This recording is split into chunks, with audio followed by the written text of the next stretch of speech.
India के social media पर ना एक जबरदस्त बॉयकॉट की लहर चल रही है। लोग एक साथ जुट रहे हैं बॉयकॉट टर्की और बॉयकॉट अजरबैजान के बैनर्स के नीचे। जब से ये बात पता चल रही है कि भाई पाकिस्तान ने जो ऑपरेशन सिंदूर के बदले जो ड्रोन्स भारत पर फेंके हैं ना, वो टर्किश मेड ड्रोन्स थे। भारत के लिए किसी धोखे से कम नहीं था, क्योंकि जिस टर्की और अजरबैजान का इंडिया ने मुश्किल घड़ी में हमेशा साथ दिया है, जो देश भारत से ना जाने कितने का धंधा करते हैं, चाहे $10 बिलियन का बायलैटरल ट्रेड हो या फिर टूरिज्म सेक्टर जिसमें अकेले टर्की 3000 करोड़ से ज्यादा कमाता है भारत से।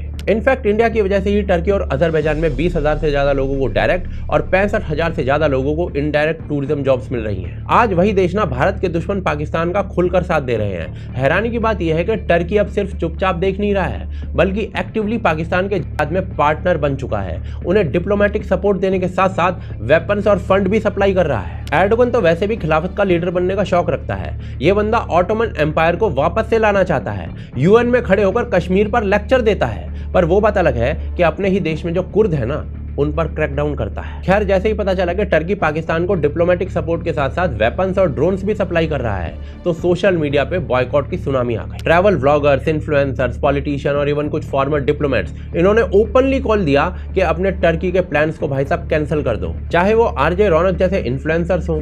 आपके टूरिज्म के पैसे को टर्की ने टेररिज्म में लगा दिया। कैसे? पिछले 3 साल में इंडियन टूरिस्ट ने टर्की को 6,640 करोड़ कमा के दिए टूरिज्म से। यानी आप टूरिस्ट बन के वहां जाते हो, पैसे उड़ाते हो, और उसी पैसे से ड्रोन बना के टर्की पाकिस्तान को देता है, और पाकिस्तान वही ड्रोन हमारे देश के ऊपर उड़ाता है अटैक करने के लिए। इसीलिए बॉयकॉट टर्की। या फिर एजुकेटेड इंटेलेक्चुअल्स या फिर पॉलिटिशियंस ही क्यों ना हो, चाहे राजीव चंद्रशेखर हो या फिर प्रियंका चतुर्वेदी। 2 कंट्रीज कौन सी है? टर्की और अजरबैजान। अजरबैजान में इंडियन टूरिस्ट 4th हाईएस्ट हैं। दुनिया भर के जो उनके पास टूरिस्ट आते हैं, या 4th हाईएस्ट इंडियंस हैं। डबल डिजिट ग्रोथ हो रही है of Indian tourist choosing Azerbaijan.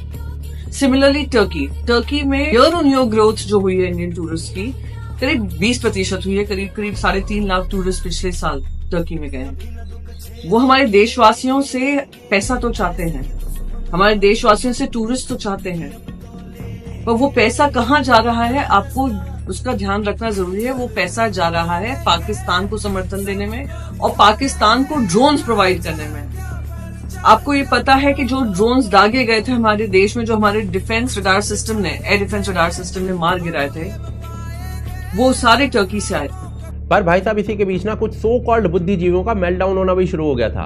अचानक से लिबरल टर्की जाने की बात करने लग गए हैं। जब टर्की के खिलाफ स्ट्रॉन्ग बॉयकॉट का सेंटीमेंट उठने लगा, तब सबा नकवी जैसे जर्नलिस्ट ये कहने लगे कि भाई चाइना का भी बॉयकॉट कर दो। पहले यही जो मैडम है ना, वो वीडियो बना कर बोलती थी कि भाई चाइनीज गुड्स जो है ना, उनका बॉयकॉट नहीं किया जा सकता है। पर अब जब इनके मुस्लिम देश पर बात आ गई है, तो इन्हें चाइना याद आ रहा है। खैर, भले ही अब इनका कितना भी टर्की प्रेम झलके, लेकिन इनके कहने से टर्की के खिलाफ जो लोगों का गुस्सा है ना, वो कुछ कम नहीं हुआ है, उल्टा और बढ़ गया है। इस्तांबुल, अंताल्या, बाकू जैसी जो जगह पहले डेस्टिनेशन वेडिंग्स के लिए फेमस थी ना, अब इंडियन टूरिस्ट की हिट लिस्ट से बाहर हो रही है। जो इंडियन इन्फ्लुएंसर्स पहले टर्किश लोकल्स को रोमांटिसाइज करते थे, अब वही कह रहे हैं कि भाई टर्की की जगह आप ग्रीस चले जाओ। कई ट्रैवल कंपनी ने भी कदम उठाया है। Ease my trip, pick your trail, Travomint या फिर कॉक्स एंड किंग्स, इस टाइप के बड़े बड़े ट्रैवल पोर्टल्स ने अनाउंस कर दिया है कि वो अब टर्की और अजरबैजान के टूर्स या फ्लाइट्स प्रमोट नहीं करेंगे। ईज माई ट्रिप वालों ने ना साफ साफ कह दिया है कि भाई टर्की ने पाकिस्तान का साथ दिया है, we are not going to promote it. Pick your trail के को-फाउंडर ने कहा है कि भाई जो डिसीजन है ना, ये टर्की और अजरबैजान के एंटी इंडिया स्टांस को देखते हुए लिया गया है। इवन होम स्टेज जैसी ट्रैवल वेबसाइट, वो भी अब टर्किश एयरलाइंस को अपनी इंटरनेशनल ट्रैवल पैकेज में इंक्लूड नहीं करेंगे। गोवा विलास ने भी डिसाइड किया है कि अब वो टर्किश सिटीजन्स को कोई भी अकोमोडेशन सर्विस नहीं देगी। और सिर्फ ट्रैवल एजेंसी ही नहीं,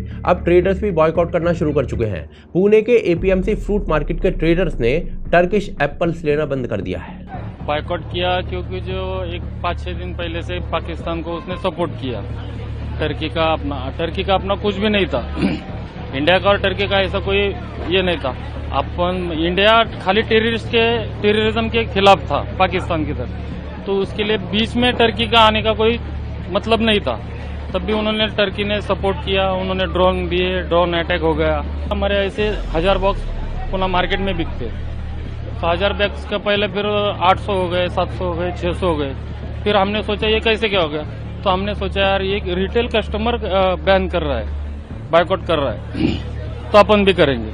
हर साल 1000 से 1200 करोड़ का व्यापार होता था इन एप्पल्स का, लेकिन अब लोग बोल रहे हैं कि ये इकोनॉमिक्स का नहीं, इंडियन आर्मी के सपोर्ट का सवाल है। डिमांड जो है ना वो 50% तक गिर गई है। ट्रेडर्स जो है ना वो अब एप्पल जो है वो हिमाचल, उत्तराखंड और ईरान से ले रहे हैं। राजस्थान के मार्बल ट्रेडर्स ने टर्की से मार्बल इंपोर्ट ना करने और उस पर बैन लगाने की बात कर दी है, और ये सब कुछ ना अभी अभी शुरू हुआ है, सिर्फ एक दिन में हुआ है ये सब। इस सब से टर्की को लॉन्ग टर्म में काफी बड़ा इकोनॉमिक लॉस देखने को मिल सकता है। अभी एक्स पर ना एक लेटर वायरल हो रहा है जिसमें अलिजिडली टर्की के टूरिज्म डिपार्टमेंट की तरफ से इंडियंस को रिक्वेस्ट की जा रही है कि उनका बॉयकॉट ना किया जाए। भले ही बाद में पता चले कि ये लेटर फेक था, लेकिन सेंटिमेंट रियल था और ये फोटो एक हकीकत बन सकता है, क्योंकि ये जो बैकलैश है ना वो अब टीवी शोज, कॉफी, टेक्सटाइल और टर्किश प्रोडक्ट तक पहुंच रहा है। भारत के जो लोग हैं ना वो टर्किश कंटेंट वाले ऐप्स को अनइंस्टॉल कर रहे हैं। टर्किश एयरलाइंस जो इंडिया के आउटबाउंड टूरिज्म का फायदा उठाता था अब बॉयकॉट के रडार पर है। इवन जो इंडिया के बिजनेस थे ना जो टर्किश सेरेमिक, फैशन गुड्स या फिर ड्राई फ्रूट्स को इंपोर्ट करते थे, उन्हें बोला जा रहा है कि या तो भाई इंडियन ऑल्टरनेट को चुन लो